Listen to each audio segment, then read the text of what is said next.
ବନ୍ଧୁଗଣ ଆପଣମାନଙ୍କୁ ମନରେ ଶକ୍ତିଶାଳୀ ବନିବାର ଅଛି। ଏଥିପାଇଁ ନୁହେଁ କି ଆପଣ କାହାକୁ ଦବେଇ ପାରିବେ, ବରଂ ଏଥିପାଇଁ ଯେମିତି ଆପଣଙ୍କୁ କେହି ଦବାଇ ପାରିବେ ନାହିଁ। ନମସ୍କାର ବନ୍ଧୁଗଣ, ଆପଣମାନଙ୍କୁ ଆମର ଏହି ଚ୍ୟାନେଲକୁ ସ୍ୱାଗତ। ଆଜିର ଏହି ଜ୍ୟୋତିଷ କାର୍ଯ୍ୟକ୍ରମ ସମସ୍ତ ସିଂହରାଶିର ବ୍ୟକ୍ତିବିଶେଷମାନଙ୍କ ପାଇଁ ବହୁତ ହିଁ ଅଧିକ ଗୁରୁତ୍ୱପୂର୍ଣ୍ଣ ଅଛି। ଆଜିର ଏହି ଭିଡ଼ିଓରେ ଆମେ ଆଲୋଚନା କରିବା ସିଂହରାଶି 2026 ଏପ୍ରିଲ ମାସଟି କିପରି ରହିବ। ଏହି ଏପ୍ରିଲ ମାସରେ ଆପଣଙ୍କର ଭାଗ୍ୟରେ କ'ଣ ସବୁ ବଡ଼ ପରିବର୍ତ୍ତନ ଆସିବ, ଆପଣଙ୍କୁ କେଉଁ ଖୁସି ଖବର ପ୍ରାପ୍ତି ହେବାକୁ ଯାଉଅଛି। ଏପ୍ରିଲ ମାସର ସମ୍ପୂର୍ଣ୍ଣ ମାସିକ ରାଶିଫଳ ଉପରେ ଆଲୋଚନା କରିବା। ଏହି ଏପ୍ରିଲ ମାସରେ ଆପଣଙ୍କର ସ୍ୱାସ୍ଥ୍ୟ କିପରି ରହିବ, ଆପଣଙ୍କର ଶିକ୍ଷାକ୍ଷେତ୍ର କିପରି ରହିବ, ଆପଣଙ୍କର ପ୍ରେମ ଜୀବନ, ବୈବାହିକ ଜୀବନ, ଭାଗ୍ୟ, କ୍ୟାରିୟର ଏବଂ ବେପାର ବାଣିଜ୍ୟ ଉପରେ ବିସ୍ତାର ଭାବରେ ଆଲୋଚନା କରିବା। ନବଗ୍ରହଙ୍କର ସ୍ଥିତି ମଧ୍ୟ ଦେଖିବା। ନବଗ୍ରହ କି ପ୍ରକାରର ଫଳ ଦେବାରେ ସକ୍ଷମ ହେବେ। ଶେଷରେ ଅଶୁଭତ୍ୱ ପ୍ରଦାନ କରୁଥିବା ଗ୍ରହମାନଙ୍କ ପାଇଁ କିଛି ବିଶେଷ ପ୍ରତିକାର ମଧ୍ୟ ଜାଣିବା। ସେଥିପାଇଁ ଭିଡ଼ିଓଟିକୁ ଶେଷ ପର୍ଯ୍ୟନ୍ତ ଦେଖନ୍ତୁ। ଚାଲନ୍ତୁ ଆରମ୍ଭ କରିବା ଏହି କାର୍ଯ୍ୟକ୍ରମ, ଯାହାକି ଆପଣଙ୍କର ଜନ୍ମ ରାଶି ଚନ୍ଦ୍ର ରାଶି ଉପରେ ଆଧାରିତ। ଏହା ପୂର୍ବରୁ ଯଦି ଆପଣଙ୍କର ବି ସିଂହ ରାଶି ହୋଇଥାଏ ଏବଂ ଆପଣ ବି ଈଶ୍ୱରଙ୍କୁ ସଚ୍ଚା ହୃଦୟରୁ ଭକ୍ତି କରନ୍ତି, ବିଶ୍ୱାସ କରନ୍ତି, ତେବେ ଏହି ଭିଡ଼ିଓଟିକୁ ଲାଇକ୍ କରି କମେଣ୍ଟ ବକ୍ସରେ ଜୟ ମା ଲକ୍ଷ୍ମୀ, ଜୟ ଜଗନ୍ନାଥ ଅବଶ୍ୟ ଲେଖିଦିଅନ୍ତୁ। ତ ସବୁଠୁ ପ୍ରଥମେ ଜାଣିନେବା ଏହି ଏପ୍ରିଲ ମାସରେ ଆପଣଙ୍କର ରାଶିରେ ନବଗ୍ରହଙ୍କର ସ୍ଥିତି କିପରି ରହିବ। ଯେବେ ଏପ୍ରିଲ ମାସ ଆରମ୍ଭ ହେବ ତ ଆପଣଙ୍କ ରାଶିରେ ନବଗ୍ରହଙ୍କର ସ୍ଥିତି କିଛି ଏହି ପ୍ରକାର ରହିବ, ଯେମିତି ଆପଣ ସ୍କ୍ରିନରେ ଦେଖୁଛନ୍ତି। ଦେଖନ୍ତୁ, ଆପଣଙ୍କର ହେଉଛି ସିଂହ ରାଶି। ଆପଣଙ୍କ ରାଶିର ଅଧିପତି ହେଉଛନ୍ତି ସୂର୍ଯ୍ୟ। ସୂର୍ଯ୍ୟ ଏହି ଏପ୍ରିଲ ମାସରେ ଆପଣଙ୍କର ଅଷ୍ଟମ ଭାବରେ ରହିବେ। ତାଙ୍କ ସହିତ ଶନି ଏବଂ ମଙ୍ଗଳ ରହିବେ। ଆପଣଙ୍କର ନବମ ଭାବରେ ଶୁକ୍ର ବିରାଜମାନ ରହିବେ। ଆପଣଙ୍କର ସପ୍ତମ ଭାବରେ ରାହୁ ଏବଂ ବୁଧ ବିରାଜମାନ ରହିବେ।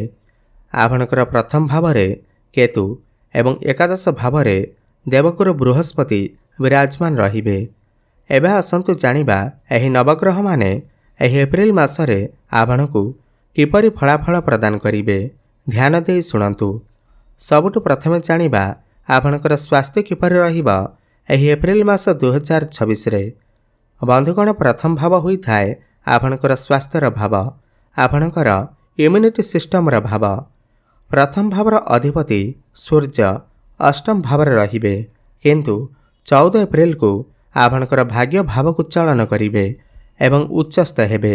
ଦେଖନ୍ତୁ, 14 ଏପ୍ରିଲ ପର୍ଯ୍ୟନ୍ତ ଯେଉଁ ପର୍ଯ୍ୟନ୍ତ ସୂର୍ଯ୍ୟ ଆପଣଙ୍କର ଅଷ୍ଟମରେ ଅଛନ୍ତି, ଅଷ୍ଟମ ଭାବକୁ କୁଣ୍ଡଳୀରେ ଭଲ ବିଚାର କରାଯାଇନଥାଏ, ଦୁଷ୍ଟ ସ୍ଥାନ ମାନାଯାଇଥାଏ।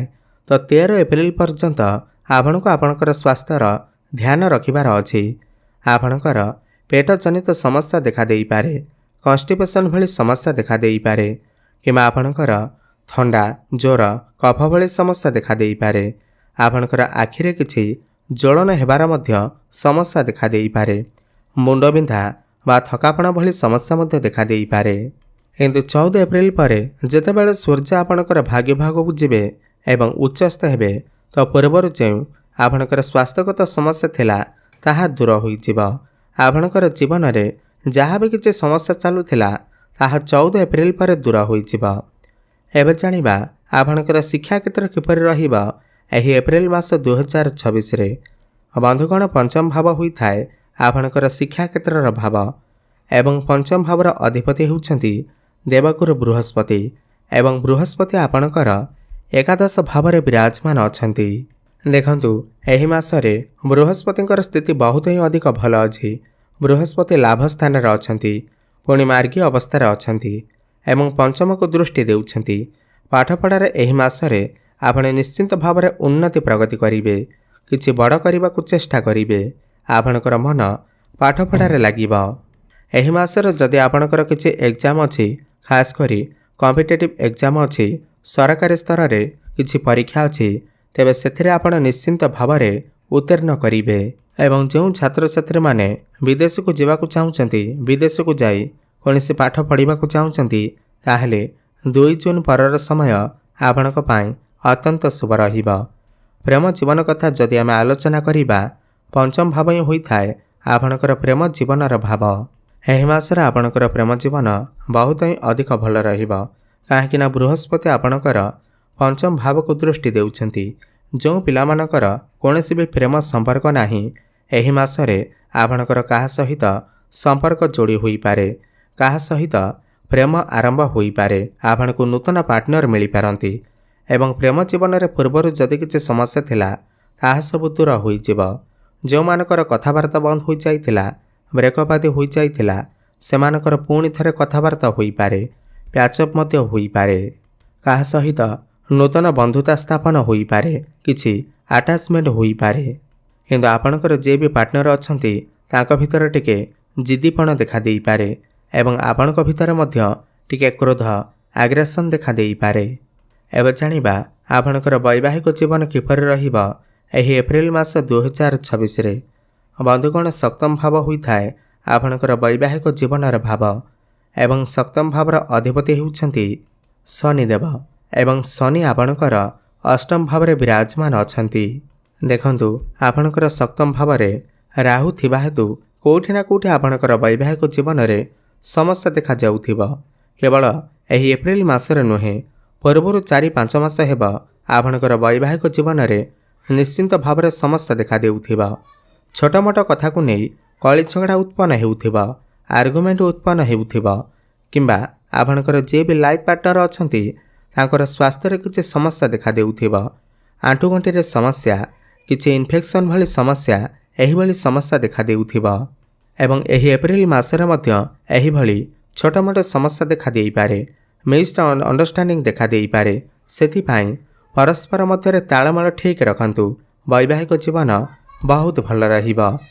ଏବେ ଜାଣିବା ସବୁଠାରୁ ଗୁରୁତ୍ୱପୂର୍ଣ୍ଣ ବିଷୟବସ୍ତୁ, ଯାହାକି ଆପଣଙ୍କର ଭାଗ୍ୟ, କ୍ୟାରିୟର, ବ୍ୟାପାର ବାଣିଜ୍ୟ କିପରି ରହିବ ଏହି ଏପ୍ରିଲ ମାସ 2026ରେ। ଦେଖନ୍ତୁ, ନବମ ଭାବ ହୋଇଥାଏ ଆପଣଙ୍କର ଭାଗ୍ୟର ଭାବ।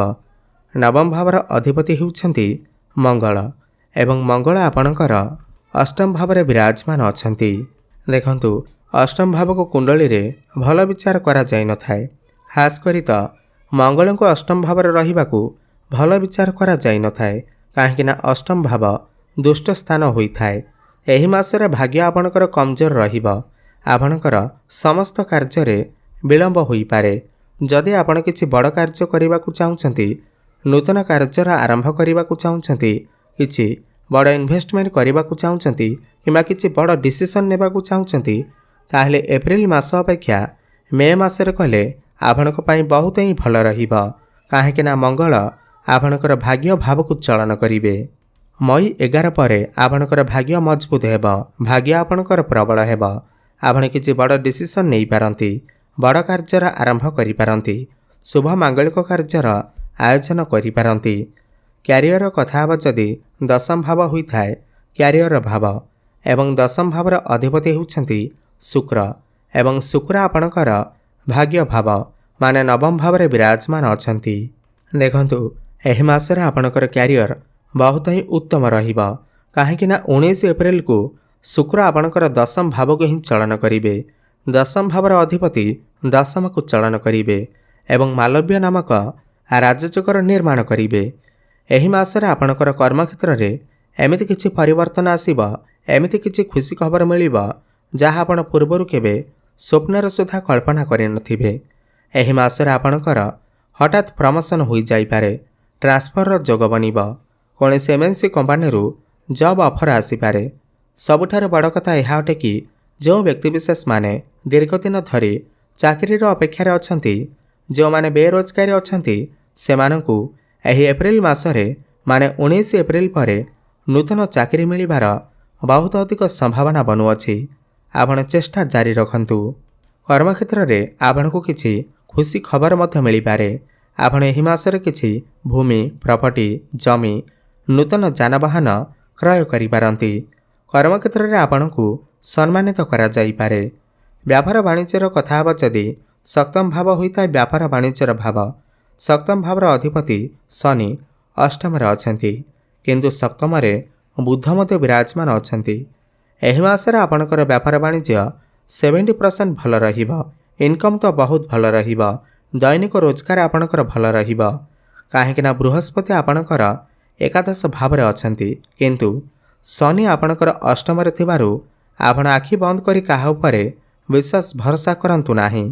ପାର୍ଟନରସିପ୍ରେ ଯଦି ଆପଣ କିଛି ବ୍ୟାପାର ବାଣିଜ୍ୟ କରୁଛନ୍ତି, ଉନ୍ନତି ତ ହେବ, କିନ୍ତୁ କାହା ଉପରେ ବିଶ୍ୱାସ କରନ୍ତୁ ନାହିଁ। ଆପଣଙ୍କର ଫାଇନାନ୍ସିଆଲ ଗ୍ରୋଥ୍ ହେବ। ତେବେ ଅଧିକ ଶୁଭଫଳ ପ୍ରାପ୍ତି କରିବା ପାଇଁ ଆପଣ ପ୍ରତ୍ୟେକ ଦିନ ପ୍ରାତଃ ସମୟରେ ସୂର୍ଯ୍ୟଙ୍କୁ ଜଳାର୍ଘ୍ୟ ଅର୍ପଣ କରନ୍ତୁ। ପ୍ରତ୍ୟେକ ଦିନ ସନ୍ଧ୍ୟାରେ ହନୁମାନ ଚାଳିଶାର ପାଠ କରନ୍ତୁ। ପ୍ରତ୍ୟେକ ଗୁରୁବାର ଦିନ କଦଳୀ ଗଛ ମୂଳରେ ହଳଦୀ ପାଣି ଅର୍ପଣ କରନ୍ତୁ। ଶୁଭଫଳ ପ୍ରାପ୍ତି ହେବା ସହିତ ଭାଗ୍ୟରେ ଉନ୍ନତି ଆସିବ। ଧନ୍ୟବାଦ।